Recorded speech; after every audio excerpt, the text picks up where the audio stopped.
6వ తరగతి నుంచి 12వ తరగతి వరకు పిల్లలు మీ దగ్గర ఉంటున్నారు. 6, 7, 8, 9, 10, 11, 12 7 సంవత్సరాలు.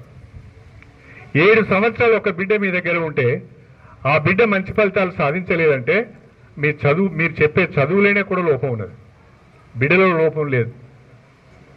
ఇది కోఆర్డినేటర్గా ఒట్టిగా తిరగడం కాదు, ఇది అర్థం చేసుకొని పని చేయించాలి అందరితో. ఇది అర్థం చేసుకొని ఫలితాలు తీసుకురావాలి.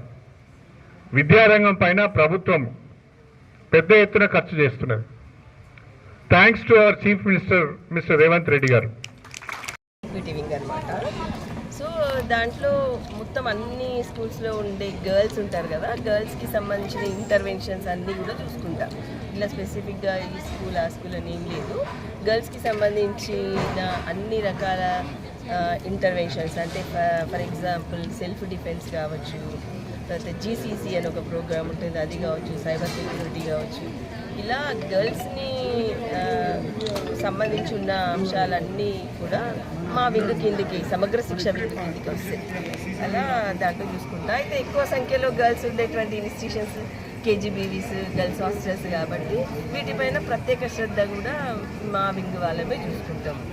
మేడం, మీరు చేయాల్సిన సూపర్వైజింగ్ అంటే ఏంటిది అసలు?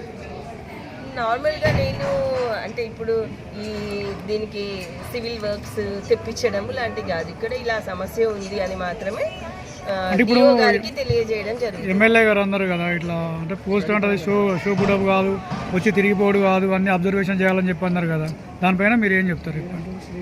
అట్లా వారు పెద్దవారు ఏదో ఏ విధంగా అన్నారో తెలియదు నాకు. మేడం, ఇప్పుడు కేజీబీవీలలో ఉండే టీచర్స్ ఎన్ని సంవత్సరాలకు వస్తారు ట్రాన్స్ఫర్ కావాలి మేడం? అలా స్పెసిఫిక్గా ఏం లేవండి. నిర్ణయం తీసుకునేంత పెద్ద కూడా నా పోస్ట్ కాదండి మేడం. మీ పైన చాలా ఆరోపణలు ఉన్నాయి మేడం, టీచర్స్ కొన్ని, దానిపైన మీ ద్వారా కొంతమంది ట్రాన్స్ఫర్ చేసిందని.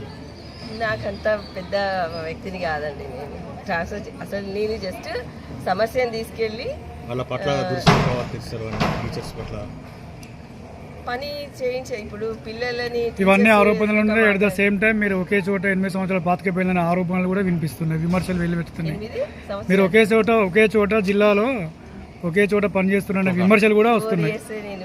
నేను వచ్చి 4 years, నాది 5 years. అందరినీ ట్రాన్స్ఫర్ చేస్తారు కానీ మరి మిమ్మల్ని ఎందుకు ట్రాన్స్ఫర్ చేయట్లేదు, డిప్యూటేషన్ ఎందుకు ఉంచుతున్నారు అని చెప్పేసి విమర్శలు వెల్లువెత్తుతున్నాయి మేడం. దీనిపైన మీ కామెంట్ ఏంటి? అది అందులో మీరు చెప్పినట్లు వాస్తవమే లేదు కదా. నేను ఇక్కడ వచ్చి 4 years అవుతుంది. 4 years, నా టర్మ్ 5 years. 4 years కాదు, ఇప్పుడు వెళ్ళిపోమంటే కూడా వెళ్ళిపోతా. Okay madam, thank you.